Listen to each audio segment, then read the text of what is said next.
This is James Corbett of CorbettReport.com. And this is James Evan Pilato of MediaMonarchy.com, and we welcome you to The New World Next Week for September 16th, 2010. This is our weekly video series where we give you 3 important stories and give you, hopefully, the tools to go do more research for yourself. And again, we'll remind you, NewWorldNextWeek.com is where you can get the high-quality versions of these in addition to YouTube and Blip TV. So, James, without further ado, we'll get right into it with the story that's on MediaMonarchy.com. By way of The Guardian, with huge hat tip and thanks, as always, to Cryptagon.com, one of the best alternative media sites out there. UK and Canadian troops investigated over heroin trafficking claims. Military police are investigating claims that British soldiers have been involved in heroin trafficking in Afghanistan. The Ministry of Defense said it was aware of unsubstantiated claims that troops were buying the drug from dealers and shipping it out of the country in military aircraft. An inquiry is focusing on British and Canadian personnel at airports in Camp Bastion and Kandahar. Security has been tightened with additional sniffer dogs being used.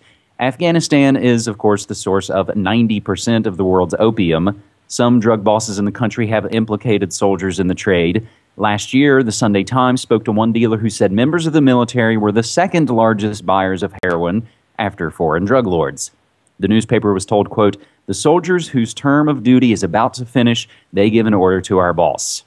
A team of detectives from the Ministry of Defense Special Investigations Branch is believed to be heading the investigation into their claims.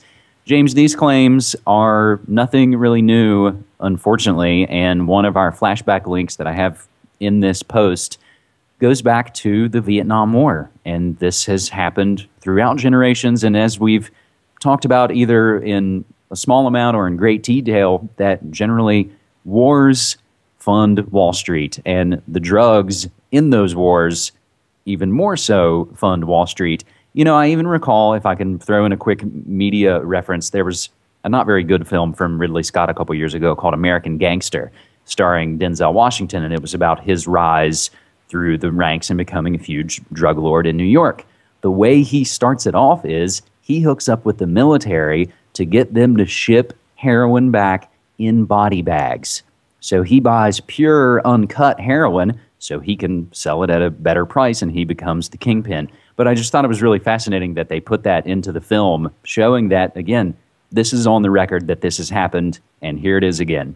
James?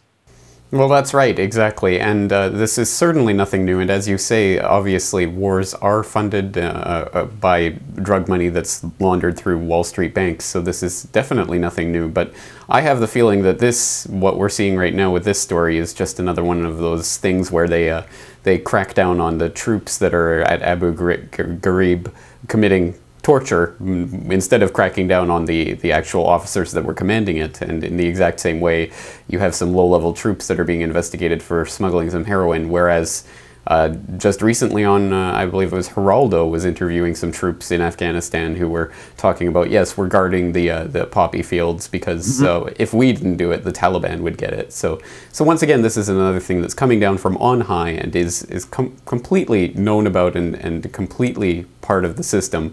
But there's some low-level troops that they're taking advantage of their position, I guess. So they're going to get all of the blame for it, and it's going to be mission accomplished. We got them. Like a lot of those situations where this story is going to come out, so we'll get in front of it, we'll control it, we'll burn the underlings, and case closed. That's exactly what I'm thinking. Nothing to see here, move along. Exactly. So we have to be aware that this is a much bigger story, and we have to understand that this is coming from the top, not from some low-level troops.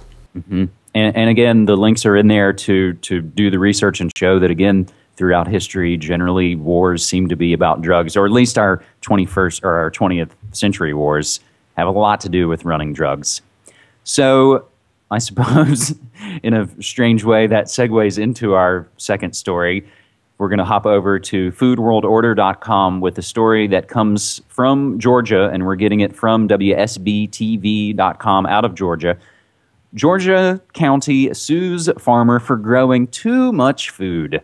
DeKalb County is suing a local farmer for growing too many vegetables, but he said he will fight the charges in an ongoing battle the neighbors are calling Cabbagegate.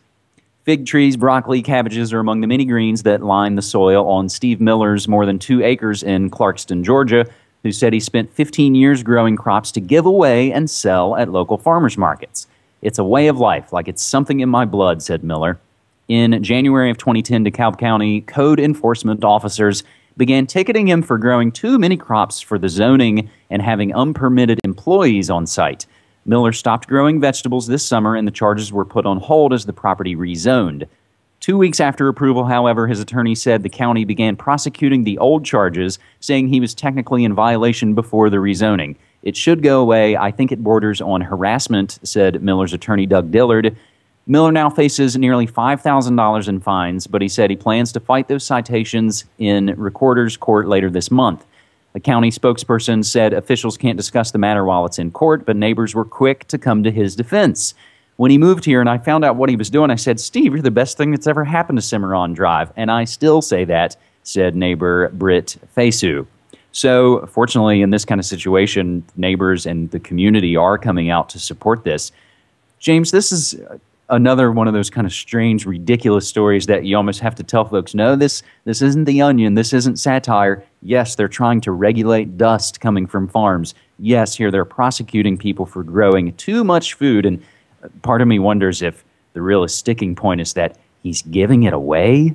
You're cutting out the bigger farm. That's really seems like when the crackdown comes is when you're avoiding the overall scheme. If I can make another kind of drug reference, not that I would support anything like crystal meth, but I always found the crackdown on crystal meth really interesting.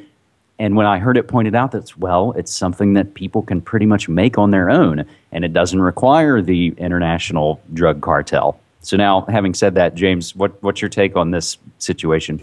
Well, yeah, you're right. I think absolutely the impetus here is to get people to stop even thinking about the idea of building a community based on growing their own food and sharing that food with others. I mean, that's absolutely anathema to the system that we're living in. So unfortunately for this person in Cabbagegate, he's going to have to put up with all these zoning laws and everything, right? Because what else can you do? No, certainly this is the type of thing that more people should be fighting and more people should be doing.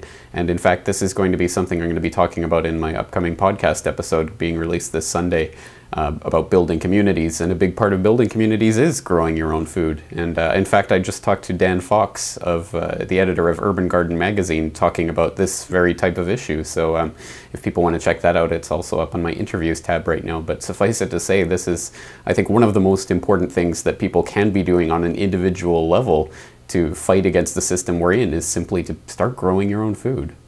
And this, again, kind of strikes me as the situation that if everybody started to do it, the prosecutions would be powerless. It's, one of those situations like, what are you going to do? Are you going to arrest all of us?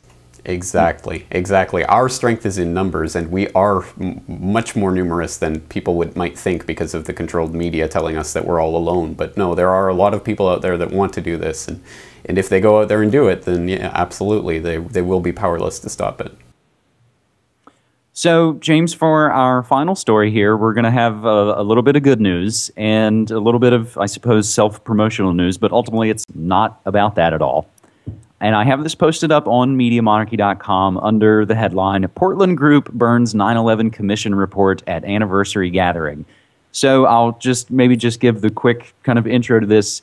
Last Thursday, as this Quran burning hysteria was reaching its fever pitch, I had the idea of burning the 9/11 Commission book. I got the idea. I saw it on KennySideshow.blogspot.com website, and I always want to give the hat tip to him. And basically, I got together with my friend Clyde Lewis, who's also a talk show host here in Portland, Oregon, of GroundZeroMedia.org.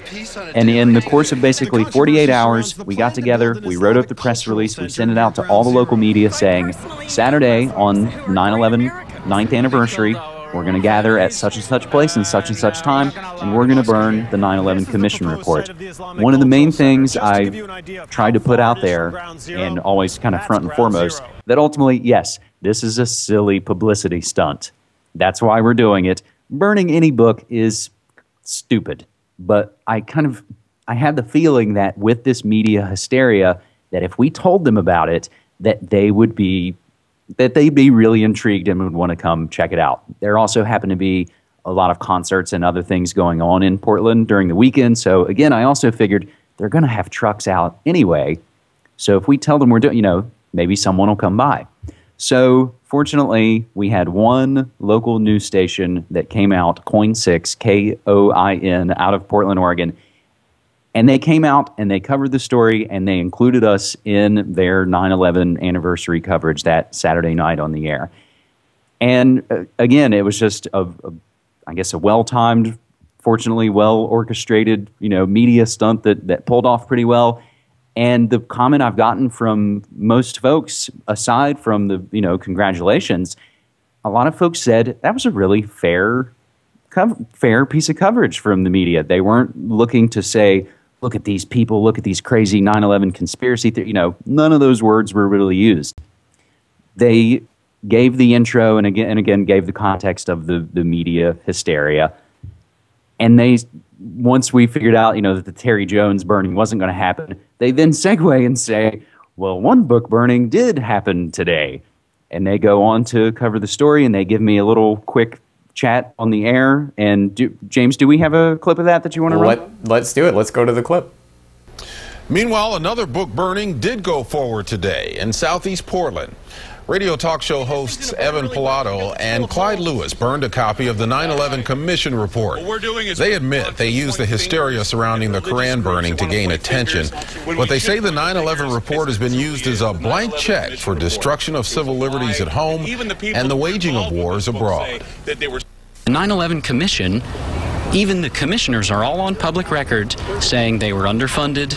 They felt like they were being stonewalled, and they felt like they were being lied to. Max Cleland called it a national disgrace.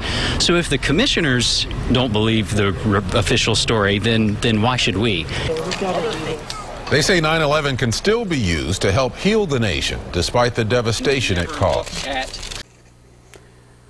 All right, excellent. Well, let me just say hats off to you guys for doing that. Absolutely excellent idea, and you did it well, and it got on the news. So, lots of people saw it. So, absolutely great work. And as the people say, it's a fair piece. There's no smearing of 9/11 truth going on there, and they're not using words like conspiracy. So, I think it's great work, and my hats off to you.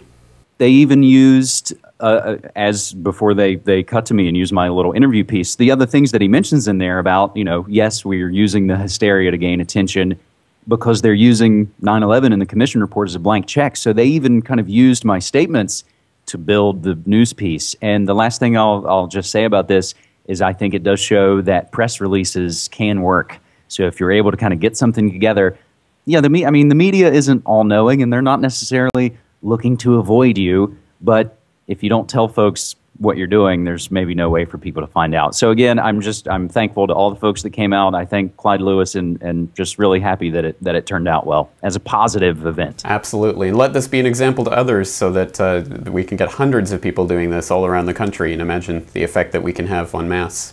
So once again, hats off to you guys, and James F. Pilato, thank you again for all your help. All right, man. Take care.